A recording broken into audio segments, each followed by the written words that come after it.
Y se soltó el agua allá por Santa María de las Flores, mi gente. Bonita vista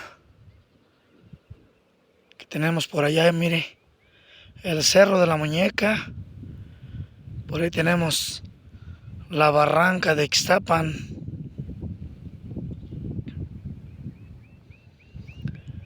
Tejupilco, Estado de México.